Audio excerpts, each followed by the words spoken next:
Thank you. It's just so great. This is why it's so nice to not have. It started with one joke, quick, casual, and aimed straight at Meghan Markle's brand new podcast. Within hours, the internet turned it into a Fantastic. I hope he never stops. wildfire of memes, headlines, and whispers that her entire media empire was cracking. But the real story isn't the punchline. It's the chain of events, hidden deals, and behind-the-scenes moves nobody's talking about until now. It happened in seconds. One unscripted jab, delivered with perfect timing, that no one in the studio... I've seen stuff like that on television before, and to be part of it was really special. It's cool, right? It's beyond cool. Yeah. Thank you for being back here. Audience saw coming. A well-known Hollywood A-lister, mid-interview on late-night TV, casually took aim at Meghan Markle's brand new podcast. The line was quick, sharp, and just funny enough to make the crowd erupt. But what followed wasn't just laughter, it was a ripple that spread from Twitter threads to industry back channels. Clips of the moment were online before the credits even rolled, stripped from context and captioned with every kind of snark imaginable. To some, it was harmless comedy. To others, it was a public gut punch to a project Meghan had carefully packaged as her big return to the audio world.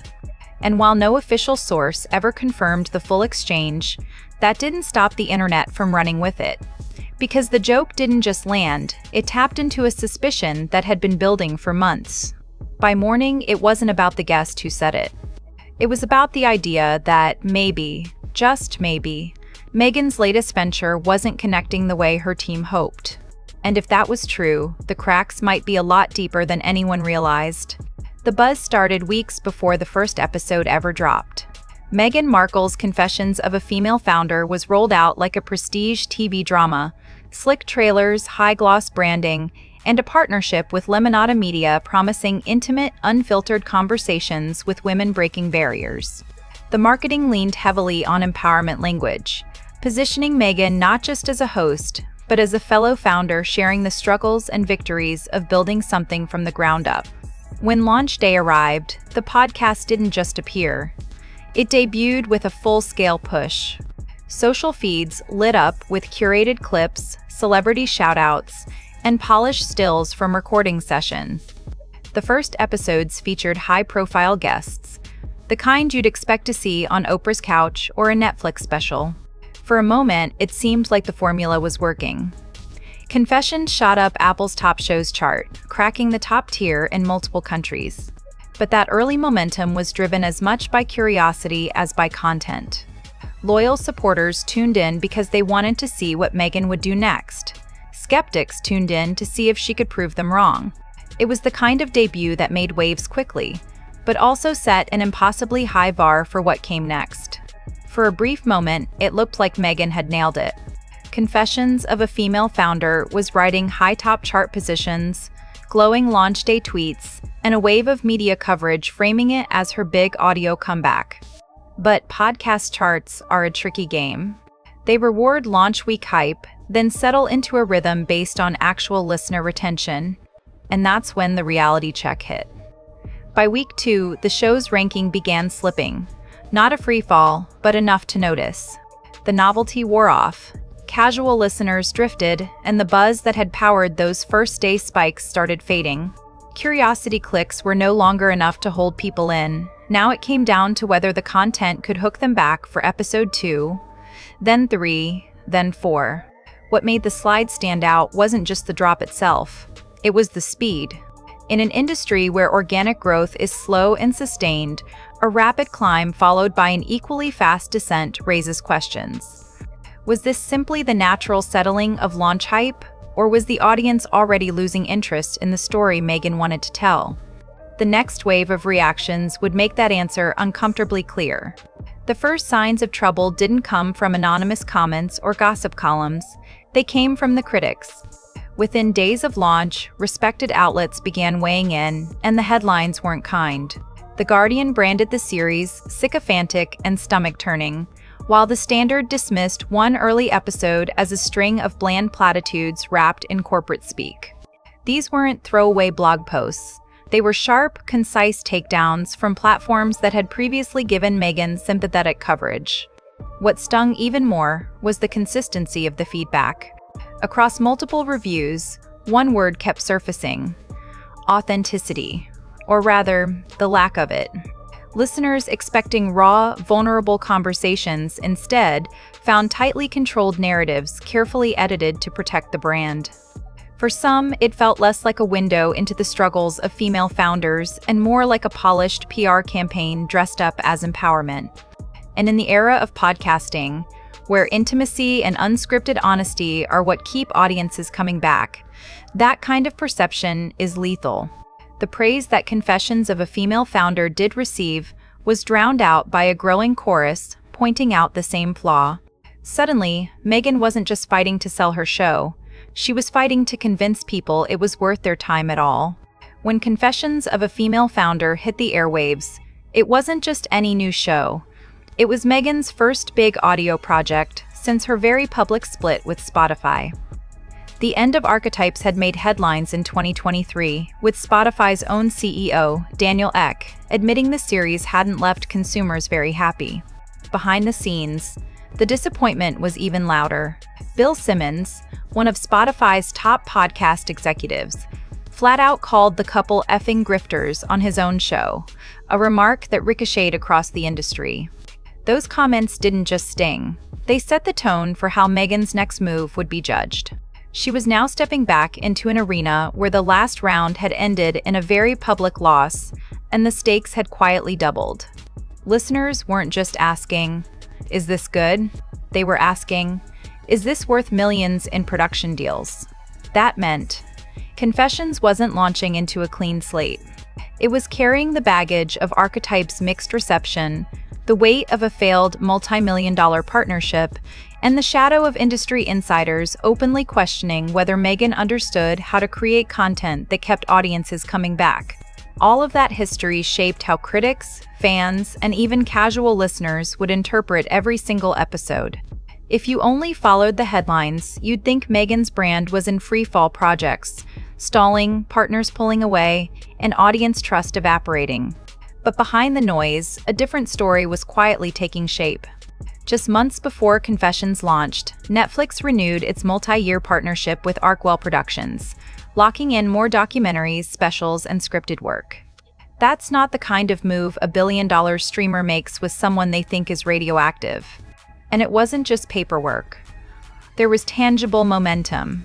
With Love, Meghan, her docu-series blending personal storytelling with social causes, had been greenlit for a second season. Netflix positioned it as a tentpole project, slotting it alongside other high-profile releases for the year. For a platform chasing loyal, binge-ready audiences, it meant they still believed in her ability to draw viewers, even if her podcast numbers didn't tell the same story. This twist matters because it disrupts the career collapse narrative. If Hollywood truly thought Meghan was done, these deals wouldn't exist. And yet, even with new projects on the horizon, the rumor mill was just getting louder, setting the stage for the next round of speculation. The official record tells one story, but the internet is never satisfied with the official record. As soon as Confessions of a Female Founder hit turbulence, online whispers began multiplying. Claims surfaced that Meghan's Rolodex of A-list friends had gone cold, that celebrity allies were ghosting her, declining invites, or quietly stepping away from joint projects. Screenshots of unfollows on social media, alleged text leaks, and anonymous insider quotes spread across entertainment blogs at lightning speed. But here's the catch. Most of it can't be traced back to credible sources. Mainstream outlets didn't confirm the unfollows, the text messages, or the supposed snubbed collaborations.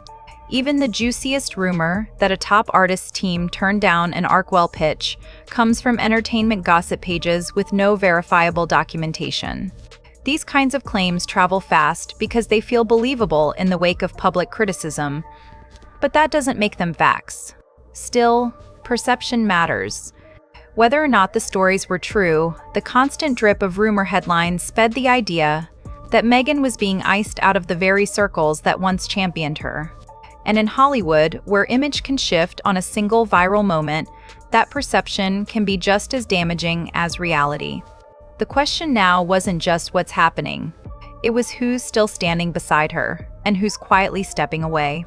Despite the swirl of headlines and speculation, Meghan hasn't pulled the plug on Confessions of a Female Founder. She's pressed pause. In a recent update, she made it clear there's no season 2 for now, framing the decision not as a cancellation, but as a strategic break while she focuses on her Netflix commitments and the upcoming launch of her lifestyle brand As Ever. That choice says as much about her shifting priorities as it does about the podcast's mixed reception.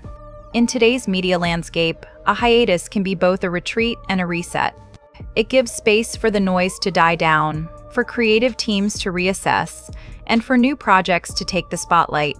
For Meghan, it also allows her to pivot toward platforms where she still has strong momentum. Netflix is doubling down, and As Ever has the potential to pull in a completely different audience segment. The absence of new episodes doesn't mean the story is over. It means the next chapter is being written somewhere else, behind closed doors, where public perception can't shape it in real time. And when that chapter opens, it will either be the proof that this pause was just a smart play, or the quiet end to an experiment that never quite landed. The rise and stumble of Confessions of a Female Founder isn't just a story about one podcast. It's a snapshot of how quickly the media game has changed. Celebrity alone doesn't guarantee staying power anymore. Not in a landscape where creators without household names are pulling millions of loyal listeners with nothing but a mic and an authentic voice. The old playbook of brand polish, curated narratives, and safe conversations isn't enough when audiences are used to hearing raw, unfiltered moments from people who have nothing to lose. For Meghan, the lesson goes beyond audio. It's about how every move she makes, whether it's a streaming series, a brand launch, or a public appearance, is now judged through the lens of, is this real or is this PR? That's the currency she's working with, and every project either strengthens it or spends it. The podcast may be on pause, but the conversation around her is still very much alive, and the way she navigates the next year will decide whether she rewrites the narrative or cements it. And that's why this isn't really the end of the story. It's the prelude to a bigger test. Because when the next project drops, it won't just be competing for attention. It will be competing for trust. And trust, once cracked, is the hardest thing to rebuild. When the noise fades and the headlines move on, what's left is the simplest truth in media audiences stick around for connection, not just presentation. Confessions of a Female Founder launched with star power, high-end production, and all the right buzzwords. But those things can't replace the raw, unpredictable honesty that makes people hit play. Again, the critics called it curated to a fault. The numbers showed listeners agreed. Meghan's story isn't over, but this chapter leaves a clear lesson: you can't manufacture authenticity. In podcasting, just like in every other corner of the entertainment industry, audiences crave a voice they believe, not just a brand they recognize. If she finds a way to deliver that, the comeback she wanted from Confessions might still be possible. If not, this may go down as the moment her narrative shifted from empowerment icon to case study in how quickly momentum can disappear. And that's the question still hanging in the air. When Meghan steps back up to the mic, will the world lean in to listen, or will it already have moved on?